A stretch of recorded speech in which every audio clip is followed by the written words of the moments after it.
What would Team Fortress 2 be like if there were no invisible walls? Would the freedom to explore each map make the game more immersive, or would opening up the borders make certain maps unplayable? Well, I have absolutely no idea, so in this series I'm going to try it out for myself and see if anything interesting comes of it. So how this series works is I've taken a map that exists in Team Fortress 2 and removed every single invisible wall, including player clips and such, as well as various windows, doors, and whatnot that might prevent you from getting into certain areas. Essentially anywhere on the map that you can see, I guess except for the skybox, you can go. So the map that we're going to be looking at today is CP Powerhouse, which ended up being a whole lot more interesting than I initially thought. Now, a lot of people know that Powerhouse has an unused area, and I guess if you don't, you do now, and that's originally what made me look into it. However, Powerhouse, because of that unused area, ends up becoming pretty much an entirely different map, and I'll get to what I think it could be used for at the end, but for now, let's start looking around and seeing what we can find. And we don't even have to leave spawn to find the first little anomaly, which is this giant room that exists kind of behind the spawn window and door. And this is actually not a solid object, and in fact, it's just kind of floating here, which makes it a little bit weird. I'm not entirely sure. This doesn't even like look like it should be there, so I don't know if they just expected us to not care about what's back here or what, but it's just kind of strange that they would do that. If we go up into here in the back room, we can kind of see the Easter egg, quote-unquote, of just this weird space tech-looking room. I'm not entirely sure what this is supposed to be. This might very well be a reference to something that's gone way over my head, but it's a neat little Easter egg regardless, and it does add a lot of atmosphere to this back area. And then if we look kind of farther down, really it's just a tunnel that goes way back into nothing, but other than that, it is a pretty interesting room, especially just for how big it is, being kind of behind spawn in the middle of nowhere. So then exiting spawn out this direction, we can immediately see another area, which is behind this truck area. Now, it's kind of hard to get in here because there's a lot of like precise crouch jumping you have to do, but once you've done it all, you can kind of see back in here, which is the same on both sides, but it's just this weird like terrain filled area with this like shack behind it. I believe that this part is actually completely isolated from the rest of the skybox, and I am stuck apparently. But yeah, no clipping around. We can actually see that this is an entirely different skybox than everything else. If we go in here, this area over here disappears, which is indicative that it is within another set of skyboxes, and these of course don't because they're inside rooms, but that's a neat way that you can check to see how a map is made if you don't have the thing on hammer. But yeah, this room here is not super exciting. It's basically just a little building with an entrance, and I guess this could be used for like a hideout or something, but really, since it's so off to the side and near spawn, you're probably not going to get a lot of use out of it. So then looking into the main turbine room that constitutes the back point of both sides, you can see that a little bit has changed, mainly in the vertical direction, because there's not really any walls preventing you from going like up onto these little rafter areas. I mean, you can go up onto these little rafter areas. There's not much up here. It does provide a decent amount of space that I think would definitely be beneficial for defenders to set up on it, especially because it looks so nicely down on the point here. I mean, like a demo man or a sentry or something up here. I mention that like every time, but like it really does make a world of difference when you're trying to defend a point, especially one as lucrative as the Powerhouse last points that are hard enough to attack already.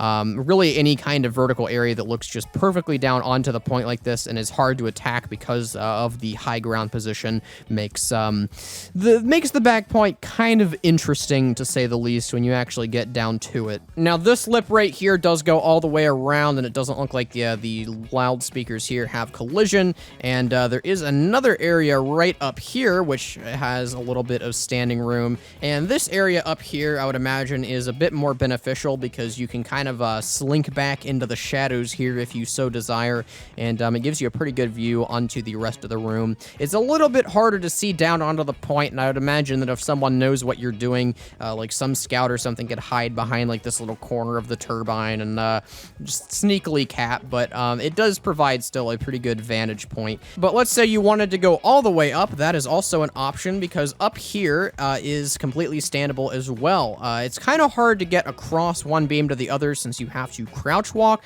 and you do have to be a little bit careful because some of these beams aren't too wide, but you can pretty much go wherever you want, and this is like almost as perfect of a vantage point as you can get down on here. And we'll look at blue side in a little bit. I think it's the same, but we'll make sure.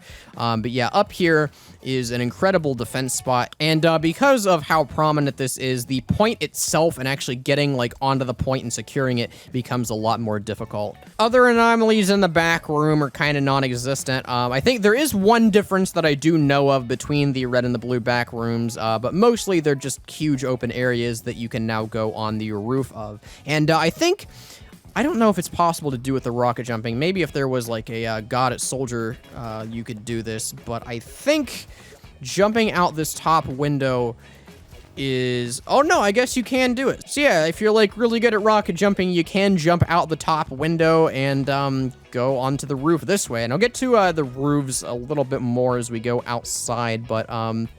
It is kind of neat how everything interconnects now that the walls and windows are all gone. Moving out into the outside the point area, I'm not sure what this room is called. Really the only change in this other than the window up here being completely accessible now, assuming you don't suck at the game, is this back room right here. Now this back room...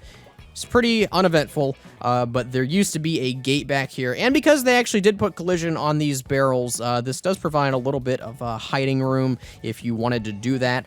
I'm not sure, like, I mentioned the hiding room in pretty much every one of these maps that I do. I'm not sure when people would be hiding, but maybe you really just, you don't like the concept of having to look at enemies, and I mean, if you're just that introverted in Team Fortress 2, this is an option back here, okay? I'm not gonna judge your gameplay style that hard. Then coming up into this room here that looks down onto the point, I removed the windows here, not on purpose, but I removed them, and that does allow you to, I mean, have a little bit more interaction with the people who are down there, especially these windows being gone, means that, like, up here is a reasonably good sniper deck to kind of rain your hell down onto whoever may be on the point.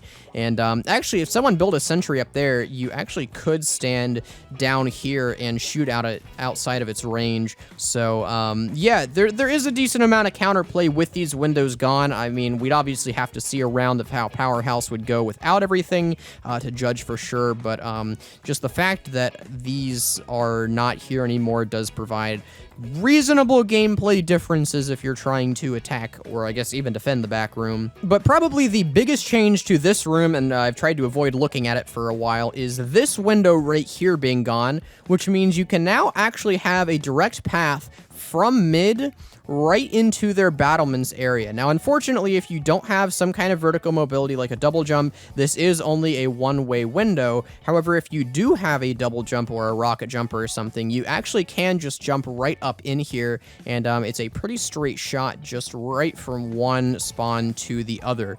If I like go right up into here, then I mean it's just pretty easy to do really whatever the frick I want now, because getting from one side to the other is a lot faster. And while we're over here, we can quickly look at the blue back room. Like I said, it's pretty much the same in every way, shape, and form, except for the window up here, which I think is a little bit harder to rocket jump out of because it's not directly above any of the turbines now. I tried a little bit when I was looking through the map, and I couldn't do it, and I don't have any reason to believe I'll suddenly get that skill now, but you can probably sticky jump up there if you really wanted to. Other than that, maybe like some of these vent alignments are different, but I looked around and couldn't find any meaningful difference. Blue room outside of spawn is a little bit different than red just because this back area is not set up in exactly the same way. You saw that I went completely behind everything on red, and on blue you can't quite do that.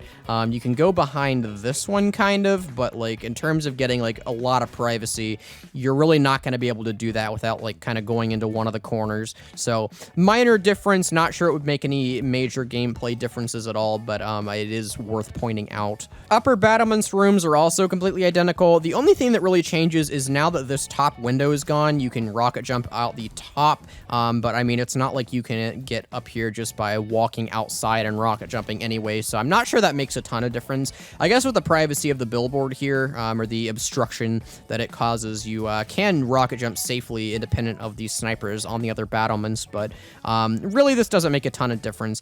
Now, it is interesting interesting too because this roof system is so dense back here. It's kind of hard to navigate around, but with some skill, you actually can go out any of the windows and in any of the other windows. Like, I don't know what advantage that would provide you other than kind of providing a flank route for soldiers and demos specifically. But it would be kind of nice to be able to do that. So I'd imagine that in a normal round of Powerhouse, there'd be a whole lot more combat going on up on the rooftops here. And again, we'll look at a little bit more of like everything that's up there when we go outside, but it's still kind of interesting. The garage areas are interesting because on blue, you have this nice shelf up here, which is completely standable and has the cover of these translucent objects here that you can shoot through and I guess ambush people. And it also has the shelf right here that you can kind of go up onto. Not really sure what that would be doing for you, but it is standable area, so I'll point it out. Mainly the shelf, I think, up here would be interesting. But then red side doesn't have anything up there. It just has the lower shelf, so I guess red side doesn't really change at all, but then blue side is pretty different, so it's interesting. I think that's the biggest discrepancy between the two sides that I found on the map thus far. So now let's take a look around outside. Outside becomes pretty interesting when you can go kind of into all of the decorative terrain area. Like a lot of other maps that take place like kind of inside and kind of outside, Powerhouse puts a lot of detail into the outside area, which ends up meaning that you can go a whole lot more places now than you could before. We'll go over there in just a minute, but in terms of the playable area that's normally playable, really the only differences that you're going to be encountering are that now that these windows are gone, you can have a more direct route to go up to here. But other than that, and of course being able to rocket jump up onto any of these roofs, there's not a ton really that changes in the outside area just because most of it's all on the ground anyway. Now, if we actually go up onto these roofs right here, I would honestly say that red side's probably better than blue side. Like there's this extra little floor on blue side that I actually think makes it harder to get down onto the point because you're suffering a lot more damage fall off. And of course, I mean, I don't think sentries actually can reach quite this far. So if you can get a sniper up here, then that might be good. But in terms of just like defending the point while standing on your roof, I think red side has it just a little bit better. Now, you actually can go back behind the roofs on each side, and really all you're met with is just this weird terrain that I think actually ends up going outside of the skybox. You can kind of see like along this edge is where the skybox is, and you can't really do anything to remove those, so those walls are there permanently. So I mean, I guess you can remove them, but it's a lot more hassle than I'm willing to put in for this little microbe of terrain right here. And the terrain behind blue side actually is different because there's not that much terrain behind blue side. You can actually just jump down into this weird, like, I don't even know what the heck this is. This, like, area between the buildings that was left hollow for some reason. So I would imagine that blue's gonna get a lot more use out of that than red would. But yeah, as we move outside of the normal playable area, it's kind of interesting how these textures or these models normally did not have any clipping. So you can actually walk through them and go under the point. It takes a little bit of, yeah, there we go. Takes a little bit of maneuvering because you have to crouch in such a way that you're not underwater, but you can go completely under the point now. Although, I mean, I would imagine that, like, if someone was trying to make this actually playable, then they would make it so those were clippable because it shouldn't be that way. But regardless, just by doing the raw edits, you can go under. Although you can't really get back out through that one side over there, so that might be a problem. And finally, because the fence and the accompanying invisible walls were removed from this little slab of concrete, this actually functions as another bridge. And I know you could, like, barely stand on here earlier, but now this is, like, a full functioning standable area, and you don't kind of have to like shimmy along the edges of the fence to go across. So now looking outside of what's normally playable, both sides are radically different. We'll start on red, which is probably the less interesting of the two sides, which is just kind of this wrapping band of terrain here that goes into this little tunnel, and you end up going kind of inside everything. Now, this is kind of unfair if you're back here because you can shoot through the underside of these displacements, but then people like out here would just see rockets like coming out of walls. So yeah, probably that would need fixed. Maybe just put like a kind of close in the banded terrain here. But yeah, it's kind of funny just how, like, the fact that you're not supposed to really go back there ends up breaking it that much. Like, I think... yeah, if I stand right here, you can't quite see the point, but you almost can. So you can just shoot rockets through walls at the people capping. And if we go back a little bit further, it's literally just gray grids as far as the eye can see. That's pretty much it. I think these are normally here, so the map doesn't leak out into the void. And you wouldn't normally be able to see these gray grids anyway, so it doesn't really matter in the normal map. But now that you can, it just kind of looks like a barren wasteland out here.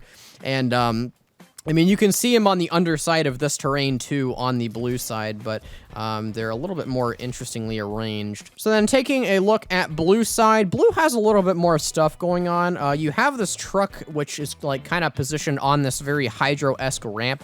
I can actually see this spot right here being a really interesting, just, like, hang out and chill spot, because it's pretty isolated from the rest of the map, and has a little bit of standable area here. Same with down here. Like, really this entire back area on blue side.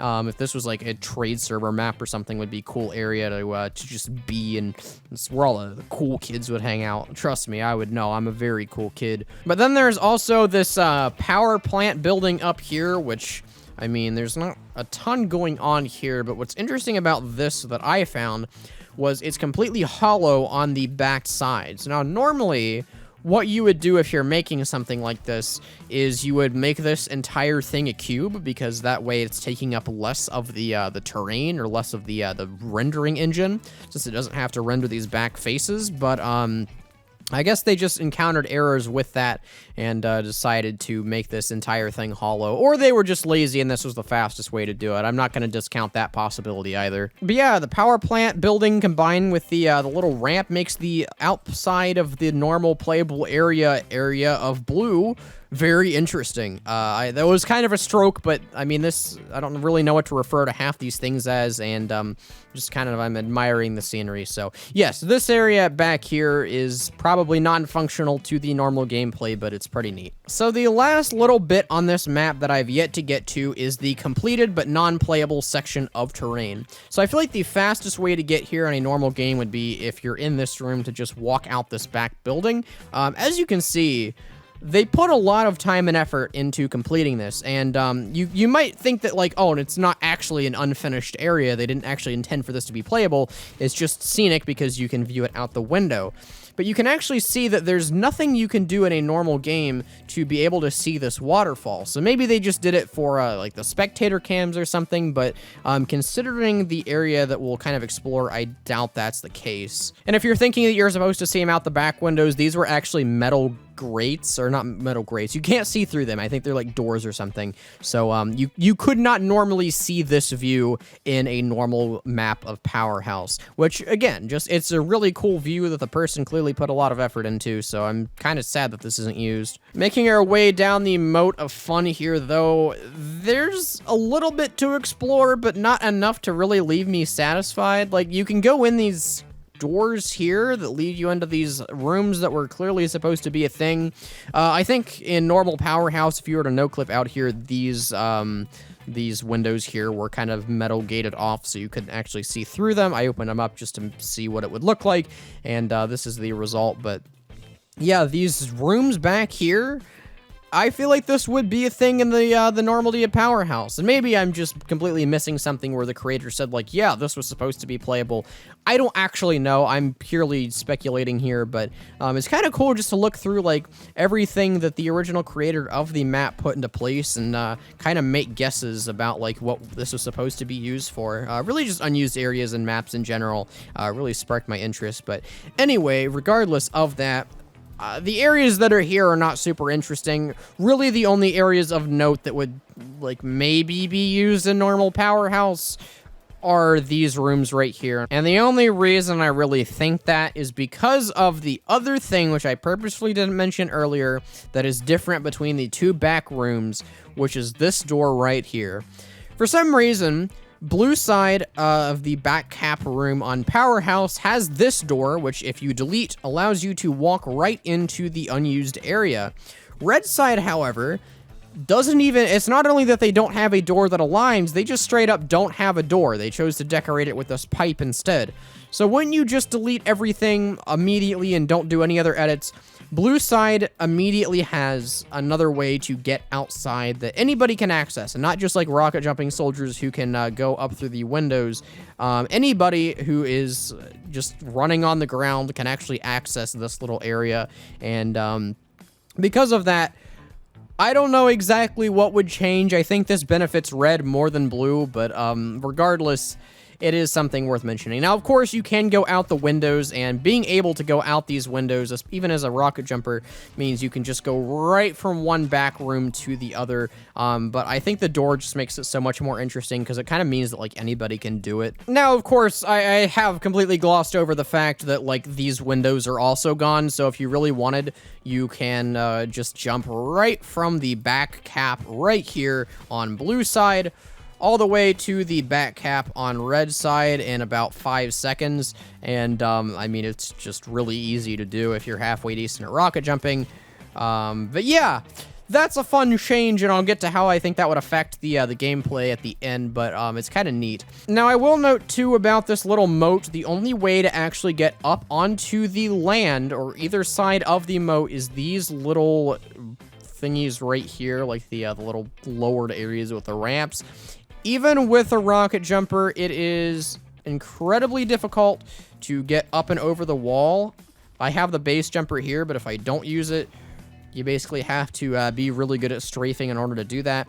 Anybody who doesn't have a rocket jumper and couldn't just like go over the moat anyway would have to go across this little section. Otherwise, I don't think it's possible to do, which means that these doors are a little bit more of a sprint than you might originally think. Oh, and just in case anybody's curious, these doors don't actually go anywhere. They just lead into the bottom of here. Maybe if someone remade the map, they could make something here, but yeah, there's not any point of just deleting them right now. So anyway, that is the entirety of CP Powerhouse. Had the invisible walls and windows and whatnot been in your way to prevent you from exploring the entire thing, this is honestly a very, very scenic map, and I'm kind of sad that this unused area isn't actually used in the final version, although kind of looking at what might change gameplay-wise, it's pretty obvious why. The ability to go from one spawn to the other in 10 seconds if you're good at rocket jumping is kind of ridiculous, and normally you have to, like, run around the entire U of the map, and, like, I would imagine even, like, a really good rocket jumper would probably take 30 seconds, like, unobstructed just because of how many small corridors you have to go through normally. But yeah, the back windows not being on here and actually being able to use the unused area means that,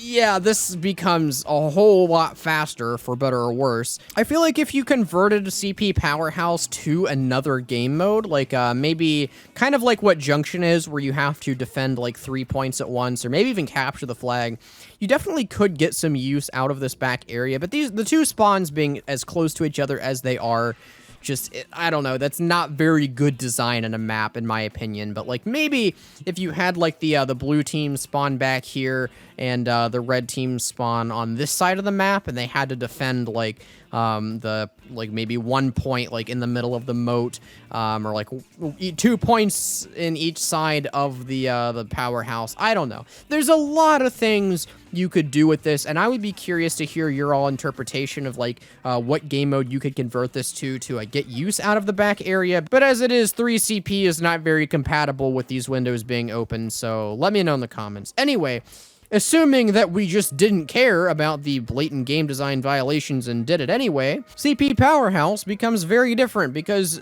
the midpoint, or like mid, which is currently one of the most contested areas on the map, basically doesn't matter. And in fact, I would even go as far as to argue that anything past like this mid area right here onward out this direction literally does not matter in the gameplay of Powerhouse, because you're going to be, sure, there are going to be some people contesting mid, so they have the ability to cap the back points, but most of the like front lines are going to be in between the two buildings. Now, I may be wrong, and there may very well be things that I'm not accounting for, like in an average game of Powerhouse, but it's going to be pretty bonkers having everything completely open like this. And in fact, I would argue that these rooms, assuming that there was a door on both sides and this was the most direct access, these rooms would actually play a huge part because it allows you to have a good view of the opponent's rooms as well. So, hey, maybe you can actually do this to get these unused rooms up and ready to go. But yeah, this really just does become like blitz mode Powerhouse, and it probably might be fun for some people, but in terms of an actually balanced map, I don't think these changes would be good. But yeah, if you want to play this map yourself, feel free to download it. It's in the description. Let me know if I missed anything. I think it did a pretty good job of explaining everything that's in here. And also, let me know what maps you want to see in the future, or if there are like any interesting ones that you think would be good for this series, because I'm still kind of in the exploration phase and everything helps. So yeah, that's gonna be it for this video. Make sure to subscribe if you want to see more of this series, and have a good one.